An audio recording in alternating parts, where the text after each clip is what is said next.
It was just another Friday night, and there I was, sprawled on my couch, buried under a pile of investment portfolios that needed reviewing by Monday.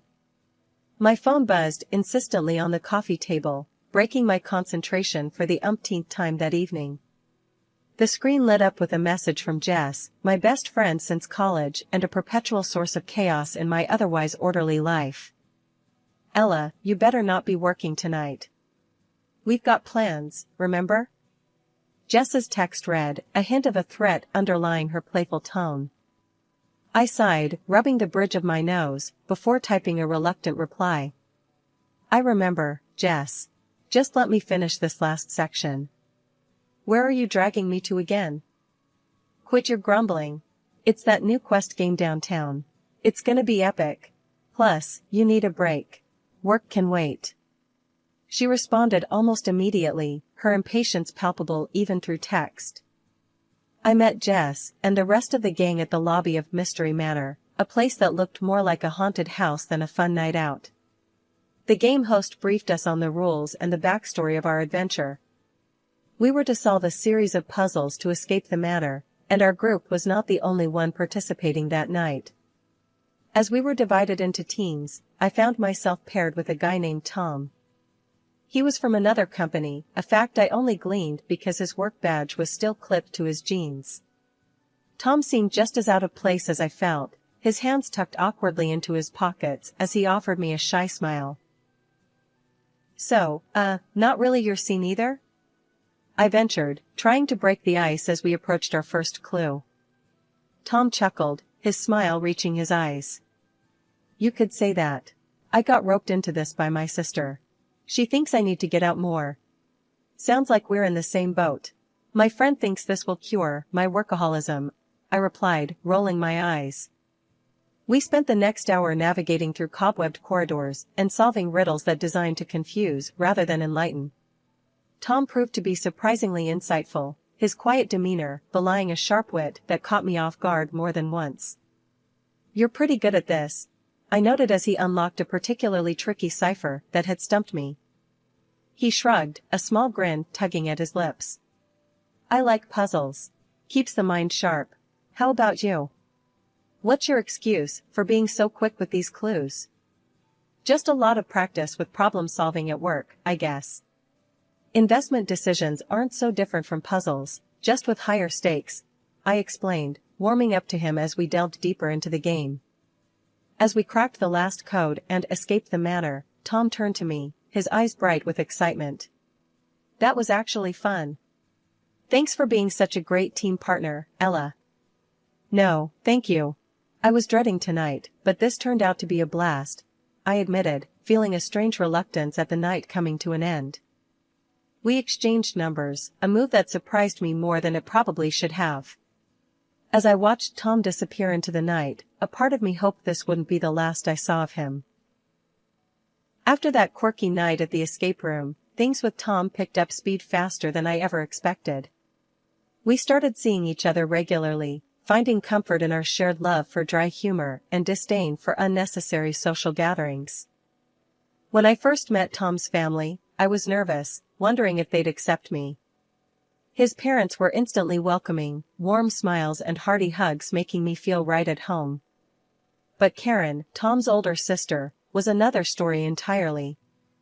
Right from the start, she sized me up with a look that could chill a glass of beer. "So you're the one Tom's been all crazy about," she said with a sneer, her tone dripping with something less than enthusiasm. Life after marriage felt like stepping onto a fast-moving train. Just a few months in, and we were already on to our next big adventure, pregnancy. I'd be lying if I said I wasn't scared. Holding down a demanding job while growing a human inside me? Yeah, it sounded like a plot for disaster. But Tom was a rock, always there with his unshakable calm. "Hey, you're going to be an amazing mom," Tom reassured me one evening as we sat on our couch, my feet in his lap after a particularly rough day. "And don't worry about work. We'll figure it out together." "Yeah, I know, but you've seen me with plants, Tom. They barely survive a week," I quipped, trying to mask my anxiety with humor. The pregnancy wasn't kind to me. Every morning was a battle against nausea. I remember one meeting where I had to excuse myself every half hour, rushing to the restroom while my colleagues waited patiently. The day of the delivery was a blur of pain and panic. I clung to Tom's hand, the only anchor I had as the waves of contractions tried to pull me under. The doctors buzzed around, their faces tense as they monitored the situation. It wasn't going well. "Mrs. Carter, we need to do an emergency C-section. It's the best chance for your baby," the lead doctor finally said, looking me straight in the eye as if willing me to understand the gravity of the situation. I barely nodded, my body racked with another painful contraction, as they wheeled me into the operating room. The last thing I remember was Tom's voice, soft and steady, telling me he loved me. When I woke up, the room was silent. The kind of silence that suffocates. Tom was there, his face pale and strained. He took my hand, tears brimming in his eyes, but not falling. "Ella, I'm so sorry. We lost him." The world stopped. No, that's not quite right. It shattered, a million pieces of me scattering to the wind. Our baby boy, the little life we had dreamed of and prepared for, gone before he even had a chance to cry, to see the world, to know how much he was loved. The doctors were kind but firm. "You won't be able to conceive again," they told us after a battery of tests. It was clinical, the finality of it, but nothing about that moment felt clinical to me. It felt like another loss, a future stolen from us. Tom and I went home, to a house filled with unopened baby gifts and a nursery that would remain empty. 5 years have passed since then. Tom's mom had passed away last year, and the old man was getting more and more withdrawn, spending days by himself in that big, echoing house. Tom and I had a long talk over some seriously strong coffee one Saturday morning. "We can't just leave him like this, Ella. It's not right," Tom said, running his hands through his hair, looking all worn and worried. I nodded, taking a sip of my coffee, feeling it bitter and hot down my throat. "I know, babe. It makes sense. Let's move in for a while, help him out. It'll be good, being together." Tom gave me this grateful look, like I'd just lifted 100 pounds off his shoulders. So, we packed up our stuff, not much, and by the following weekend, we were setting up in his dad's guest rooms. The first evening we moved in, the air was cool and the house smelled like lavender and old books. We were just about to have dinner, the three of us, when there was a loud banging on the door. It was Karen, of course, coming in with her usual flair for drama, her 2 kids trailing behind her like lost puppies. "What's this all about then? Moving in on Dad, now that Mom's gone?" she snapped as soon as she stepped in, not even a hello. She dropped her purse loudly on the table, her eyes darting around like she was looking for hidden treasure. "Karen, calm down. We're just trying to help Dad, not take over," I replied, trying to keep my voice even. It was hard, though, with her staring me down like I'd stolen something. Tom's dad shuffled into the room, his face lighting up seeing the kids. "Karen, let it be. They're here to help, and I'm glad for it. Sit down, have some dinner," she huffed, plopping down at the table, still eyeing me suspiciously. "Just seems mighty convenient, that's all. Mom's barely cold and here you are." Dinner was tense after that. I tried making small talk, asking the kids about school, but Karen kept drumming her fingers on the table, her eyes sharp and calculating. After we ate, she pulled Tom aside, whispering fiercely enough that I caught snatches of it. "Not right, taking advantage, always the saint, aren't you?" Tom's reply was too low for me to hear, but from the set of his jaw, I knew he was holding back a storm. When they finished, Karen grabbed her kids and stormed out, not even a goodbye to her dad. Later, cleaning up the dishes, Tom's dad put his hand on my shoulder. "Don't mind her, Ella. She's always been fiery. You're doing a good thing here." I smiled, wiping down the counter. "Thanks, Dad. It means a lot, hearing that from you." Despite the tension with Karen, life at Tom's dad's house settled into a routine. I kept up with my job, the days long but fulfilling. Evenings and weekends were our time to breathe a bit, with Tom, his dad, and me trying to make the best out of our days together. His dad, recovering from his grief and loneliness, seemed genuinely thankful for our company. He started treating me like a daughter than a daughter-in-law, always making sure I felt welcomed and valued. Thank you, Ella, for everything. This house felt too big and too empty without your laughter, he'd tell me as we'd sit down to dinner, a simple meal brightened by the warmth of family. But while one relationship grew stronger, another spiraled further into cold hostility. Karen's attitude towards me shifted from mere disdain to outright hostility. Whenever we were alone, without Tom or his dad around, she'd unleash her bitterness. One afternoon, I was tidying up the living room when Karen dropped by. As usual, her entrance was quiet, almost stealthy, knowing that her father and Tom were out. Ella, still playing the dutiful wife and daughter-in-law, I see. She sneered as she walked in, her eyes scanning the room like she might find something amiss. I straightened up, facing her. Karen, I'm not playing at anything. I'm here because I care. Karen laughed, a harsh sound that echoed a bit too sharply against the walls. Care? Or are you just securing your future here, since you can't have your own family? The words stung, more than I wanted to admit. That's a low blow, Karen. Why do you have to make it personal? Because it is personal, Ella. You're here, playing house, while knowing you'll never continue the family line. My kids are the real heirs. You're just occupying space. I took a deep breath, clenching my fists to keep calm. Karen, I'm here because your father and Tom need me. We're family now, whether you like it or not. She scoffed, stepping closer. Family? You think just because you married my brother and moved in here, you're family? You'll never really be one of us. Before I could respond, she turned on her heel and left, her words hanging heavy in the air. Later that evening, when Tom and his dad came back, Karen transformed like she always did. Smiling, engaging, and utterly flawless in her role as the devoted daughter. It was as if our earlier confrontation had never happened. At dinner, she talked animatedly about her children's school activities, weaving herself back into the fabric of the family with practiced ease. I watched her, marveling at the stark difference in her demeanor. Tom, catching my eye, gave me a small, knowing look. He squeezed my hand under the table, a silent message of solidarity. After dinner, while washing up, Tom leaned in. I saw that look during dinner. Did something happen with Karen today? I hesitated, then nodded. Yeah, the usual. Her words. Tom, they do hurt. Tom frowned, his features hardening. I know, Ella. I'm sorry. I wish she'd see what she's doing to us. But listen, you are part of this family. Don't ever doubt that. This year, I decided to keep my birthday low-key, celebrating it quietly at my father-in-law's house with just the close family.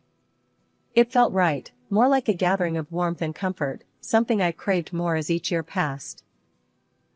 Karen and her family were the last to arrive. As soon as she stepped through the door, she thrust her 2 kids towards me with a smirk, saying, Here, Ella, I'm sure you're not tired of kids yet. It'll do you good to feel like a full-fledged woman for a change.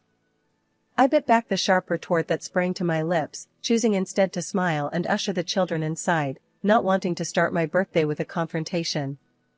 Dinner was a lively affair with chatter and laughter, at least on the surface. Karen passed me a gift, a small, elegantly wrapped box. Why don't you open this later, in your room? When no one will bother you, she whispered, her voice dripping with false sweetness that sent a ripple of anxiety through me. I nodded, tucking the box beside me, my smile fixed.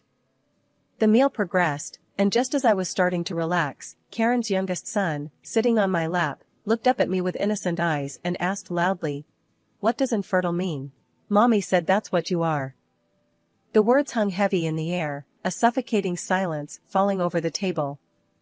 I froze, words lodged in my throat, the room suddenly feeling too tight. Tom was quick to intervene, his voice calm but firm as he redirected the conversation to a safer topic. I barely heard the words, my heart thudding painfully in my chest. Excusing myself under the pretense of needing to freshen up, I escaped to the sanctuary of the next room. My hands were shaking as I pulled Karen's gift from the folds of my napkin.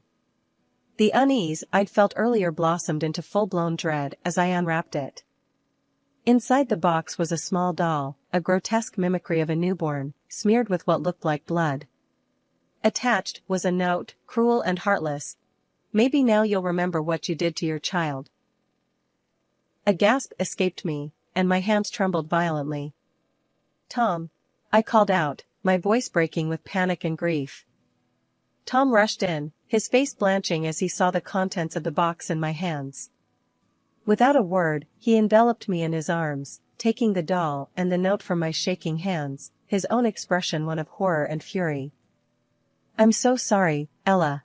I'm so sorry, he murmured, his voice thick with emotion. This is unforgivable. As I clung to him, the walls I had built to hold back my grief crumbled.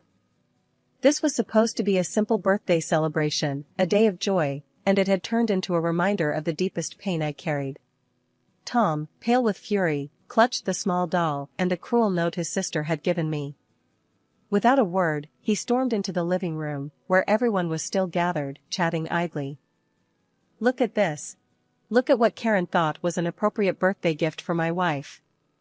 Tom's voice boomed, shaking with anger as he thrust the doll and the note into the center of the room. The chatter ceased instantly, everyone's eyes widening in shock as they processed the gruesome symbol and the hateful words. This is beyond sick, Karen, Tom yelled, turning to face his sister, who stood frozen, her face a mask of feigned confusion and defiance. Tom, Karen started, but Tom cut her off. No. I don't want to hear your excuses. How could you be so heartless? You're my sister, but I can't even look at you right now. You're not part of this family if this is how you treat people. You're done here, he shouted, his words slicing through the tense air. Dad, who had been silent, his face a growing shade of red from anger, finally spoke up, his voice thundering. Karen, get out of my house. I don't want to know you anymore. To think I raised someone capable of this. Karen, still clutching at some shred of pride, scoffed and headed towards the door. Once outside, she turned back, a sneer distorting her face. Fine. But when he's gone, who do you think will inherit all this? My children are still his grandchildren. The audacity of her words struck us silent. We watched, stunned, as she walked to her car where her husband was waiting. Their voices carried back to us, the sharp sound of a heated argument breaking the cold night air. You idiot. Do you realize what you've just done? Her husband's voice echoed through the parking lot. Oh, shut up. It's not my fault they can't take a joke. Karen shot back, her voice shrill. Their children, forgotten in the commotion, stood by the doorstep, small and confused. My heart broke for them, witnessing such ugliness. Tom, his father, and I stood by the open door, the cold breeze sweeping in, mingling with the harsh words floating from the parking lot. None of us could find the words to speak. We simply stood there, the door eventually closing with a soft click that sounded final. Inside, the house felt emptier, the echo of the confrontation hanging in every corner. Dad put his arm around me, his old, tired eyes wet with unshed tears. I'm so sorry, Ella. That anyone, let alone my own daughter, could do this. His voice trailed off, choked with emotion. Tom stood by, his jaw clenched, his usual warmth replaced by a cold fury. After a moment, he turned to me, his expression softening. Ella, I'm so sorry. This should have been a happy occasion. I promise, we'll make this right. Somehow. A few months after that tumultuous birthday, things took another turn. We found out that Karen's husband had left her. He'd been banking on a hefty inheritance from Dad and couldn't handle the fallout of being cut off. Worse yet, Karen started drinking heavily, spiraling down so fast that she eventually lost her rights to see her kids. It was a mess, and those poor kids were stuck in the middle of it. One evening, after Tom and I had put the kids to bed in our guest room, they'd been staying with us temporarily, I brought up the subject that had been weighing on my mind. We were in the kitchen, Tom making a late cup of tea for us. "Tom, we need to talk about your niece and nephew. This situation isn't getting any better, and they need stability," I said, leaning against the counter. Tom sighed, running a hand through his hair. "I know. I've been thinking about that too. They're already like family to us. Maybe we should make it official?" I was thinking the same thing. "How do you feel about us becoming their legal guardians?" I asked, watching his reaction closely. He paused, then nodded firmly. "Let's do it. They need us, and I want them to grow up in a loving home. They've been through enough already." We decided to move forward with it, and after a series of meetings with social services and seemingly endless paperwork, we were granted custody of the kids. They were officially part of our family now, and their bright smiles made every bit of bureaucracy worth it. Dad was overjoyed when we told him the news. "I've got enough rooms in this big old house for all of you," he declared one afternoon as we all sat in the living room, a puzzle spread out on the coffee table. "Why don't you all move in permanently? Make it official." Tom and I exchanged a look, the idea having already crossed our minds. "We were hoping you'd say that, Dad. We'd love to," Tom responded, his voice steady, but I could hear the emotion just under the surface. "Good. It's settled then. This house should be filled with family, with laughter and love," Dad said, his voice stronger than I'd heard it in months. "Let's turn this place into a home again." That night, after tucking the kids into their new permanent rooms, Tom and I stood in the doorway of what used to be a guest room, now brightly decorated with posters and toys. "Feels good, doesn't it?" Tom said, wrapping an arm around my waist. "It feels right," I replied, leaning my head against his shoulder. "This house, these kids, your dad, this is family." Life in the big, old house was bustling now, filled with the sounds of children playing and the constant hum of family life. It was a Sunday morning, and the smell of bacon filled the air as I helped the kids set the table for a big family breakfast. "Can I carry the syrup, Mom?" Sammy, the younger one, asked, his eyes wide with the responsibility of the task. "Sure, but be careful. It's sticky, and we don't want to end up eating pancakes with syrup flour," I teased him, handing him the bottle. He nodded solemnly and walked as if he was balancing a pot of gold, his concentration comical. Jenny, his older sister, rolled her eyes at her brother's careful steps. "If you go any slower, we'll have to eat lunch instead of breakfast." Tom chuckled as he flipped another pancake. "Let him be, Jenny. He's doing a great job." As we settled around the table, Tom's dad, who we'd all started affectionately calling Grandpa, took his usual seat at the head of the table, looking around with a content smile. "I can't remember the last time this table was this full." "It's because of Ella," Tom said, reaching over to squeeze my hand. "She's the one who's made this house a home again." I felt my cheeks warm with the compliment. "It's all of us, not just me. We're a team, right?" I said, looking around the table at the faces I'd come to love more than I could have imagined. "That's right," Grandpa said, nodding. "But you, my dear, you brought us back together when things were pretty tough. You've got a way of doing that." Later that day, while the kids were playing in the yard, Grandpa called us into the living room. He had a serious look about him, one we'd come to recognize as his announcement face. "I've been thinking," he started, "about this house and everything in it. I've decided to put it in trust for the kids. For their future." Tom and I exchanged surprised glances. "Dad, are you sure?